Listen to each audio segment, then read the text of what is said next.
What we've done now is put the filter here, so it's picking up before the biological media, which is in here, and then it's shooting back here. So you can see now our water flow going back into the aquarium is way, way better. Now the other thing we're going to be aware of too is making sure this area here doesn't get really dirty. Because if that banks up and gets really dirty, it can actually sort of flick water. Whereas at the moment, you can see that it's not flicking water in any way, shape or form. But if you do find that this level starts to raise up, then giving that sponge a bit of a clean is going to be a good option to stop it from flicking up. It's only going to flick up if the water can't get down through that sponge. And then we've got the water picking up here. So we're really wanting to make sure that the level doesn't go down too far. Because if it goes down too far, then that strainer is actually going to be out of the water, and that means this filter actually will not work and will potentially even blow up. So getting a couple of extra pieces of that to put it down deeper would not hurt. Otherwise, you just need to keep the tank topped up. So that's the normal recommended level, but I really wouldn't want it much lower than that right now. So just top it up a bit more regularly. Just call that your bottom, not your top. Because I don't want that coming out of the water. And that's way better now. And then we've got to keep that sponge clean and make sure that it's aiming down. And then we're going to keep an eye on this level here because we don't want it to fall too low. Now at the bottom here there's a grid. And that grid has to stay clean. Because if the grid's really dirty and the water can't get into that back area, then suddenly there's a chance that the inlet is going to be out of water, and that's going to threaten the life of the pump. It's pumping way better. And all these ornaments, if any of them look crappy, the best thing to do is chuck them in the sun for a day, and the algae will sort of dry up and fall off, and then hit it with the hose, and often it comes out good as new. Now with plants, having a bit of plant in there for your turtle to eat is actually very good for them. It's really good for their digestive system, and it's something I highly encourage. But in a case like this where you've only got a very thin layer of gravel, you've got no hope trying to root them. Now with a turtle, you've sort of got no hope anyway. So it's very much like trying to keep a Burke's backyard with a Kelpie. So a lot of it is good luck. But if you got yourself like a nice pot, like I'm not saying this, but find something that's a good sort of 4 to 6 inches deep, and then you put gravel in it. You could even put a fertilizer tablet in there if you wanted to. And then what you do is you snip off the last few centimeters here, like just snip that off right there. And then you plant it, and you put gravel in it. This gravel is quite good to use, and then put some large pebbles on top, because that way the large pebbles reduce the turtle's ability to rip them out. But that doesn't mean that she won't rip them out. She might rip them out, because once again, having that plant on the surface there is probably quite natural for him, and probably offering it a bit of cover. So I'm not at all against this, but it just doesn't look ideal, but it doesn't really have to. But having a pot with 4 inches of this gravel and then large pebbles on top, that with a little bit of hopes and dreams, and maybe, oh, I think I just got him trying to eat the fish there. She just had a really good go at the fish. Better luck next time, miss. The time when I leave, the aquarium often looks worse than when I got here. And that's because I've gone and disturbed everything. I've disturbed all the filters, I've disturbed all the gravel, and away we go. So I've just made a little bit of an arrangement in the corner, just full of hopes and dreams, trying to see if those plants will stay down. I think and a pot might need to be arranged for that. I'd probably get like a nice rock or ornament to go there, because this is going to continually happen. So put like a nice rock there, and everyone's all looking, the turtle's loving life. Doing a good rearrange is wonderful for the animals, because it just gives them a whole new thing to explore. And as far as plants go, If you're keeping turtles, plants are full of hopes and dreams. But if your turtle does decide not to rip all the plants apart, which they normally do, then it's good to have a few basic understanding about plants. Now, the first thing about plants is you can be reactive with them. And the reason why I say that is that some people have got, let's say, this exact setup, and their plants grow like crazy. And other people can have this exact same setup, and then they find that over time their leaves go yellow. Now, if the leaves go yellow, we could add some fertilizer tabs because we want to increase iron and manganese and various things to fertilize the plant. You might also find you get this black algae growing all over the place, which you've got on that plant there. A bit of blackbeard algae. So you can use organic carbon, such as Carbomax or Flourish Excel. And what that does is create an organic carbon, which is used for the respiration of the plant and helps stop that blackbeard algae growing everywhere that can often look not so nice. And then if you notice your plant's falling apart, it often means that not enough light. So you could increase the amount of light. And then if you notice holes in the leaves, then probably someone's eating it. So if you just grab your phone, make a little video of the situation, but also we want to video any bits and pieces you've got in your cupboard. We want to see your filters. We want to see your water ager, your fish food, anything that you've got, any supplements that you got. We want to see it.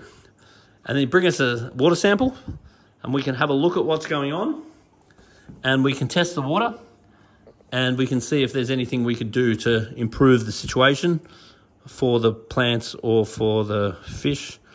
This guy's really going after the fish today. So she is very keen to get herself a yummy, big, fat, rosy barb dinner. And the rosy barbs being in a group is really the best because that really allows the rosy barbs to have the best chance of evading the turtle. So there's one that's gone and wedged himself in there. Come on, Fatso, get out of there.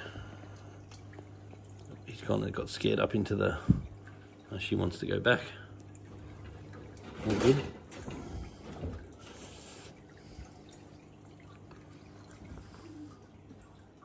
But keeping fish with turtles, I think is great. I think it's great for the fish. Oh, sorry, it's not always good for the fish. It's good for the turtle because it definitely stimulates the turtle. And look at these little guys hiding out down there with a very natural predator. So the game of cat and mouse. Oh, look at this fella. G'day, big head. They're just such good pets. Like, I really recommend anyone with kids. A turtle is probably the cheapest and best value pet I think you're ever going to have. I think they're absolutely wonderful pets. They don't well, they usually don't run away, depending on what you do with them. They have good quality filtration and they won't smell. You can easily go away on holidays and they're fine while you're away. They don't bark at the neighbours. They'll certainly try to bite you, but I just think that they're just an absolutely wonderful pet. And I reckon anyone that doesn't have one, have a think about it. And it's so cool watching the fish buzzing in and out. And then you get to know your turtle. They've all got their own personalities. Some turtles like to be with other turtles. Some turtles like to be with fish. Some turtles just eat everything and just cause heaps of trouble. But that's all part of keeping an animal. So this guy is in very good condition. He could probably be fed a tiny bit more, but I'm very happy with the quality of this animal. So good quality water and good quality food. That's really lovely. Looking for more decorations to go in this tank. I would tend not to go with big solid rocks. I would tend to look for something hollow. And you want something hollow that's where the opening is far too small for the turtle to get in, but definitely able for the fish to get in. So there's lots of ornaments. Some look realistic and some look very ornamental. And I'd be wanting to put something in there that offers the fish a little bit more cover and is something hollow and not just taking up the water volume. What I wouldn't want to see you do is go and put like a big rock in there, because the rock isn't going to offer any cover for the fish. it's going to take up a considerable amount of the water volume, and it's not really going to offer us any value. So if we went for something hollow, something that the fish can easily get in and the turtle cannot easily get in, we do not want something that the turtle can get stuck in. Change is king. These turtle tanks, I want you to make sure the back is the same height as this, because if that starts going down, it could mean the grate at the bottom is dirty and the water's not getting in there. And what we don't want is that getting sucked down and then the pump that's in there. So there's a pump sitting in there. We don't want that pump picking up air, because if it does, it'll pick up air and it'll shoot the air down here, and then you'll get bubbling. And bubbling here, flick, flick, flick.